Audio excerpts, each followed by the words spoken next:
there, Johanna. How are you? Good, good. Nice to see you again. Very nice to see you too. A year passes so quickly, doesn't it? I know, it's amazing. And so much has changed. Oh, so much, yes, dramatic changes. So, Yes. yeah, we've spoken about creativity, I think, on a couple of occasions now. Is that right?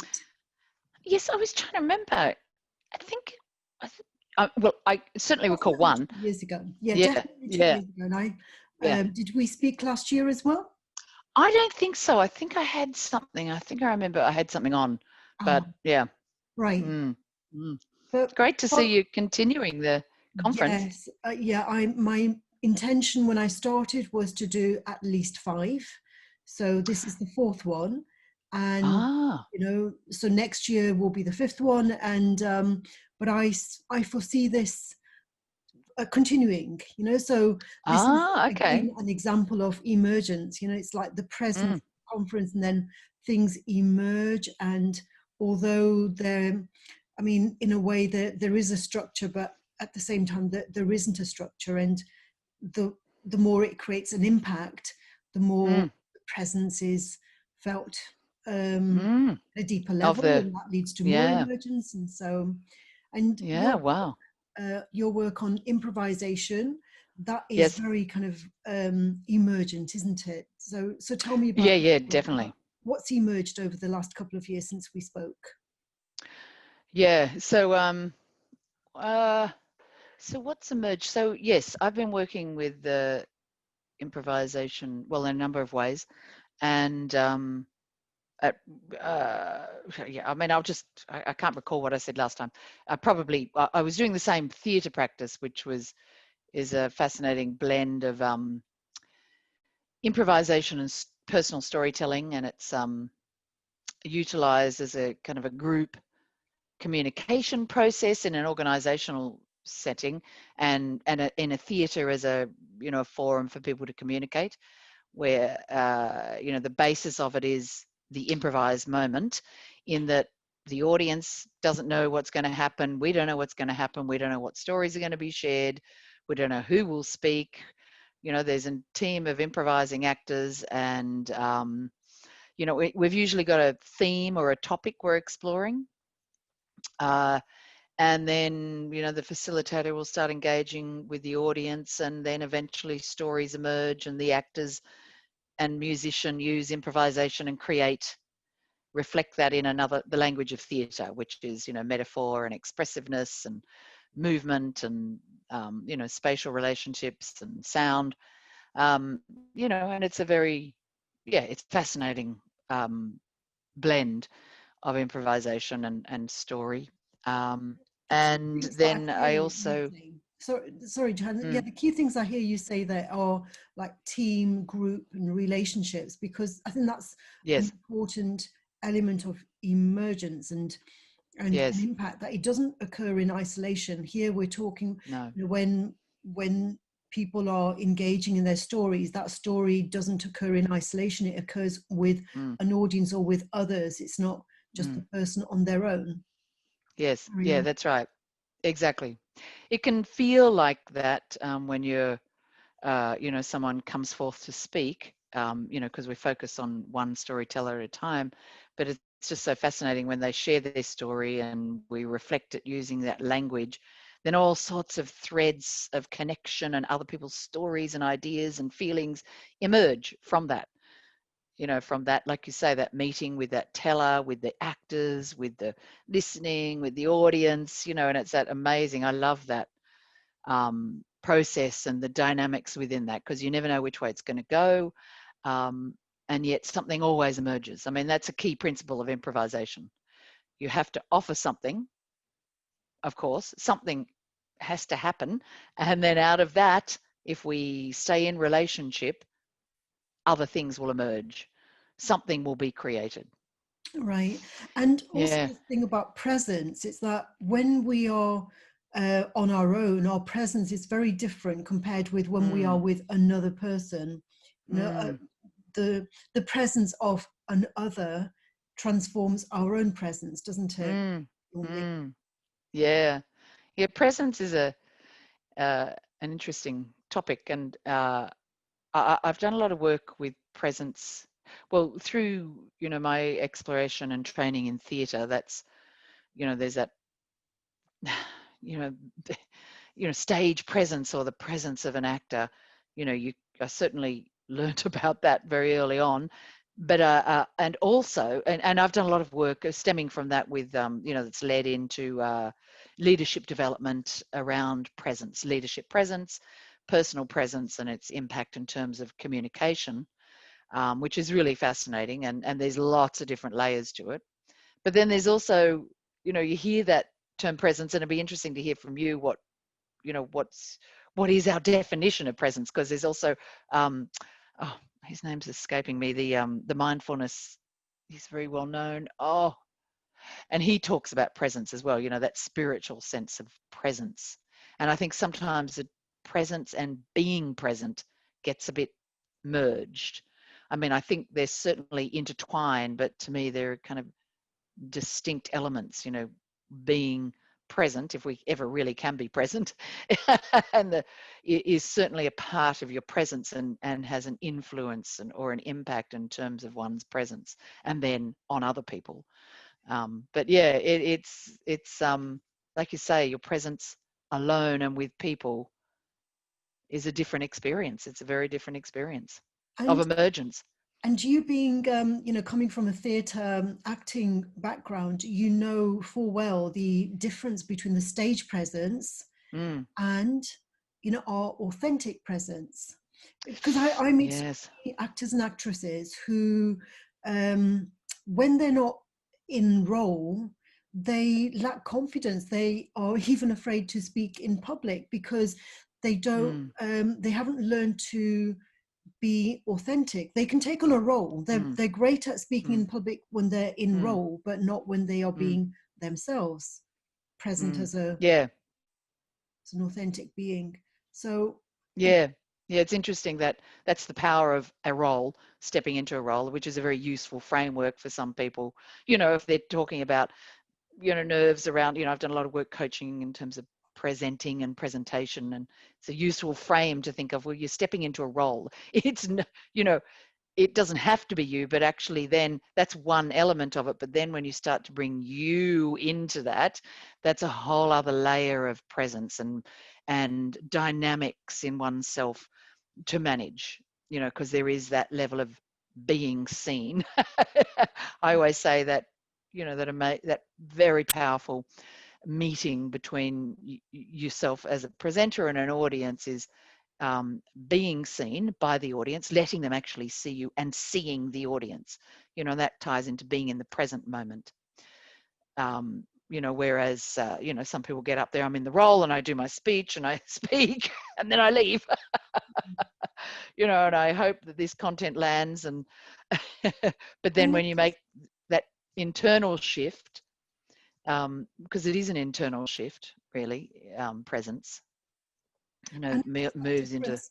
I noticed that difference virtually as well, because here yes, we're talking about stage presence, but even in a virtual environment, you can mm, see the difference between people who are in role, even when they're not actually on a physical stage, but they are in mm, role when they're speaking mm, virtually. Do mm, you think, you being from an acting background, mm. what for you is like, do you think that you're able to make your presence felt as much in a virtual environment as you would on stage, for example?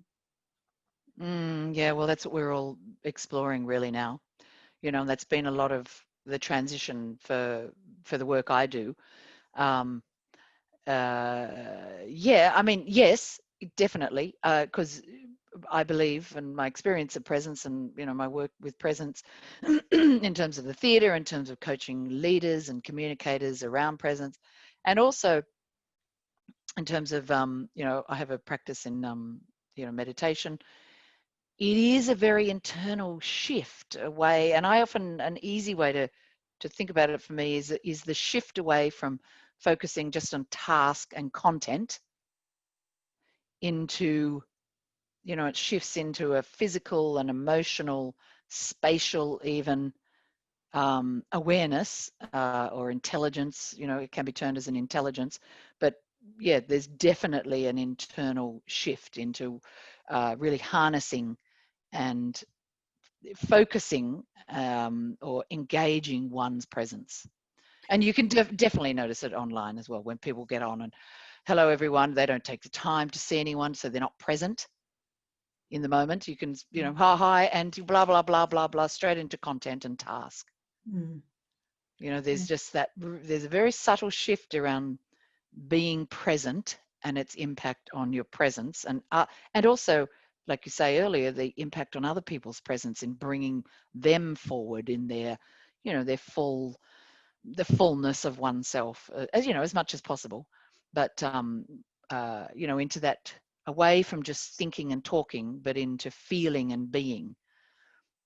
Yeah, and as you were talking, it reminds me again of this distinction between creativity being an internal process, like, Mm, the tendency is that in the East, it seemed to be very much of an internal transformation, whereas mm, in the West, again, the tendency is that creativity is seen through external manifestation. It's like what we produce, the mm. tangible things that we produce rather than the internal things, the different State. ways, yeah, the different states. And so again, there's this feedback loop, isn't there, that it's both internal and external. It's Yes. Yeah. Yeah, most definitely. It is. It's I think the external can reflect and does reflect the internal. And it all contributes and engages, and dynamics emerge from that. We're humans. We're energetic beings. yeah. you know that is, we feel that, um, and respond to that. And the other thing is that emergence is unplanned, it's improvised, it's Mm, unforeseen. mm, Whereas again, like with creativity, sometimes there can be a tendency to focus on goals and yes. products, and Yeah. whereas goals are not really, like with an Mm, emergent approach, it mm, can't simply be about meeting goals, because we don't know whether we're going to meet those planned goals if we're mm, yeah, responding to what's unforeseen, right? that's right. And really being in the emergent present moment. And I was reflecting recently on the influence of my practice with this form, playback theatre, because it is a very emergent process, and worked with it for many years now, with such a range of audiences, and it's, as much as I'm aware and practice, when I go into role being present, it still can elude me when I'm, when you've got a job to do for an organization where you're processing, they want certain outcomes. And that's where it gets really tricky and risky and frightening for them, that they can't control those. But as I keep saying, well, and you just said too, the creative process, is an emergent process, and we believe very strongly in the truth of that. But you have to be willing to step into that and let go of expectations, really, and be with what is emerging. Yeah, and that can be frightening for people. I mean, I think that takes practice, really, because it's so antithetical to our culture, really. What I notice is Uh, that those who are focused on goals, they also say we need to see where we're going. I very often mm, hear those two things together. It's like yeah, we have to set yes, these goals because we need to see where we're going. yeah, Whereas I with an know. emergent approach, it's more on Mm. the sense of like becoming rather than going. So Yes, yeah, yeah. becoming, And yeah. yeah, that's such a shift. It's a huge shift. I mean, I think this experience of COVID has really brought us into having to, respond to that invitation. We don't really know where we're going with this, Mm. you know, and everything's been thrown up and changed in so many different ways. You know, we're trying to manage it, of course, but you can't control it. And Yeah. yeah, that is a huge shift for people, and that's what I notice when I train people, you know, around improvisation. It's, you know, letting go of that rather than driving, you know, driving forth, like really being in the present emergent process. It, I can tell you, it takes a lot of practice, and it has. I have faith in it after practicing it for years now. You know, I certainly um, trust it and have learned to respond to it. But it does take time, and for me, every now and then, I just recently, you know, that's what I was running a session, and you know, I had a plan. I went in with a plan. I wasn't sure, and really, you know, I didn't know who was going to show up, you know, on these Zoom meetings, and it was a different configuration of people. And really, my reflection was I could have just let go of my plan and responded in that moment. But, you know, I held on to my plan. I mean, it was fine, but, and, you know, on reflection, I was like, oh, I really needed to, I could have just let go of that plan and shifted that, you know, that quality of engagement that I stepped into. But Yeah, being yeah, present and responding yes, is present rather and than, trust it. right. You know, to trust it is the key. To Hmm. listen to it and trust it. You know, what is, you know, what is emerging in me now in response to you now. It's going to be different from, you know, what I planned, because, you know, I don't know who's going to be there. So really, I mean, I find it an exciting, wonderful practice. And um, yeah.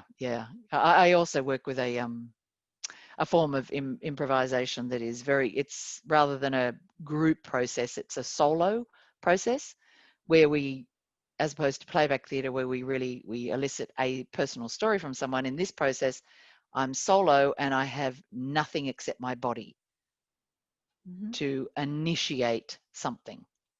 So it really is starting from the bareness of no content whatsoever, And what is the no impact, pre-planned. Johanna? So when you do this work, do you notice the impact of what, of people becoming different in their presence as a result of doing Yes, definitely. improvisation? Definitely. Yeah. It definitely shifts presence when we practice letting go of control, really. And judgment, you know, that's a really big part of it too. Judging, you know, in improvisation, there's a key saying and principle about accepting what is there and working with it. Mm. Now, you can play with that. You can accept it. You can resist it. You can deny it. You can play with it too, but your awareness of that is important. Yeah, I suppose being teachers, we are skilled, I suppose, in seeing the Mm, progress that our students make and them becoming more confident, becoming more expressive, becoming mm, more engaged in the relationships that they're developing, and that transforms their presence. So that for me has always been much more valuable than seeing what they can do. I'm much more focused on mm. it's not really so important what they can do, it's more important what they've become. How they get there. Yeah. Yes.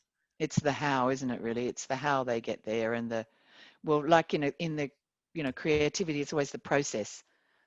Mm-hmm. You know, Yes. that's where a lot of the juice is in that process. And that, you know, and as teachers, I think, you know, just hearing what you say, it makes me think it's about, it really is an internal shift into listening to one's responses, you know, and being open to hearing what they are, no matter how crazy. Because, you know, a lot of, I think, and that's where the judgment comes in, you know, think, oh, that doesn't fit, or that's not good enough, or that's not interesting, or that's not something. But actually, you know, a lot of the work in terms of improvisation and connecting with your creativity in that way is about accepting it all and saying yes to it and playing with it and giving expression to it. And to allow something else to. allowing it to guide us, because like it's the same Yes. when we're driving a car. If we, bump or scratch the car, we will shift our positioning, won't we? We will take that feedback on board and Yes. in a different direction. And So yeah. yes. And respond. Yeah. Yeah. Yes, absolutely. Well, that's an impact, that clanging. Yes, that's right. Yeah, and that impact teaches us something. So yeah, Yeah.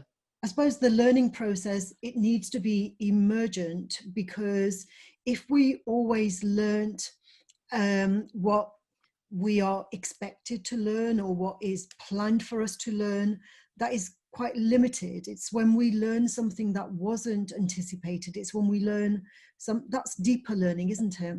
Mm, mm. Yeah, well, I've become more and more interested in how we learn. I mean, that in itself is so fascinating, isn't it? I mean, how, as teachers or communicators, I feel more now, I set up certain conditions. I aim to set up conditions that allow people, that influence people in different ways. But what they learn from that, I have less and less control over. Mhm. And I'm more and more interested in trying to elicit what, how in what way they are being influenced Mm. through the conditions that we've, met within and engaged within, rather than this is what I've got to teach them, and this is what they'll have to get. Well, really, how do we know that that's what they're getting? We learn, everyone learns in so many different ways. Well, the thing is, you see, Johanna, it's also about what do we want people to learn. In the past, Mm, it was perhaps it was easier for teachers like myself in working with teenagers. It was easier for us in, like, say 20, 30 years ago, it was mm, easier for us to anticipate what our students would need to mm, gain fruitful yes. employment. But Mm, nowadays we don't know, because that the future is just so mm, much more turbulent, and it's mm, it, so we don't know what they will need in 10 mm. years time. So Well, that's, hence, yeah. yeah. Well, hence the need for, developing our creativity. Mhm. Yeah, preparing You them for know, the unknown, preparing our yes. so now it's more of preparing them with the skills that they will need to learn for themselves, to think for Mm. themselves, rather than giving them knowledge which by the time they have left university will be outmoded. But quite potentially, yeah. I mean, you know, I really think it's, it's creativity that is going to, and it always has been really, that's moved us forward, and that often comes out of somewhere totally unknown. We don't know. It's usually a surprise, or it's, you know, from a mistake that's made somewhere, or oh, look at that, oh, look at that, and we've, as I say, said yes to it, accepted it, played with it, explored it. Um, yeah, it really is, isn't it? That's the conditions to create a creative response, is to create a response that, is open to, well, it's that divergence. I always come back to that divergent, convergent, the tidal wave, the tidal movement of those two abilities, to be aware of when you're diverging and how, because not, I think you could pretty safely say our culture is much more focused on convergence, and this is what it means, and if you do this, cause and effect, it'll lead to that, and Mhm. that sort of mechanistic view of the world that we're really moving away from now, particularly in this time of COVID, has really, I would say, um, uh, you know, hastened that process and that need to be able to move into this more divergent um, relationship to what is happening. That's I right. see it on people, you Yeah, know, because with COVID, we can't explain it through linear cause and effect relationships. We can't no, explain things in a logical way. We have to look at the complexity of it all, and we have to look at it from an interrelatedness point of Yes. view rather than a single dimensional. It's multi-dimensional, multivariable. We have Yes. to look at multi perspectives. Yes. Yeah. It's that, movement into the wicked problem, the positioning or the framing of wicked problems. There's not one way to solve anything, and there's not one solution anywhere that cause and effect. Well, You can't. that's right, because if we look at it that way, we could try and solve one problem and create Yes. hundreds of others in doing so. Well, which is the tendency of our That's right. culture, Yes, that's is right. to, oh, if we fix that, Hmm. oh, that's the problem. That's right. And yeah, and that leads me to the thing about emergencies. Like, it's not always Mm. positive. Like, we fix one thing, and through emergence, that can create 100 other problems. Yes. Yes. Yeah, that's right. Because you cannot predict it. And I think, this time is really, yeah, it really is, what is it, illuminating that. And that brings me to, you see here on my screen, I've got wicked elephants. Mhm. It's since we've spoke, I've moved more and more into uh, the role of systems, really, and moved away from trying to just work on individuals by coaching and training, and more into awareness of the system. You can't really change the individual without changing the system. That's where I came to a lot with the coaching and the leadership work I was doing. You could do all this work, but one-on-one, but then they go back into this system that either oppresses, or it doesn't allow for the changes you're making, even though their boss may be paying me to come in and help them. That's right. So, you Yeah, know, the system could be their family, the system could be their work yep, organization, it could be society. that's right. Yeah, we live within multiple systems, really. Um, yeah, and I've got more and more interested in that, and I'm working on a project, collaboration to explore wicked problems and how we engage with wicked problems from a more creative, embodied position than trying to solve, one part of it, uh, Mm. which has really been, yeah, it's been a fascinating process, and improvisation for me has a big part in that. My part in that is to, how can we show up and communicate and even explore these problems without falling into trying to make sense of them in a rational way, and this is what we have to do, problem solve them. How can we more develop a conversation around how we experience this issue, because we all experience it from different positions. Yeah, and rather than thinking about how do we solve these problems, it's like focus on how do we create these problems. Well, yeah, or even how do we, yeah, well, and that in itself is a wicked problem. It's so complex. I mean, we are made up of our culture, and that our culture is, family. It's the environment that we live in. It's the political. There's so many, the Western culture. There's so many different.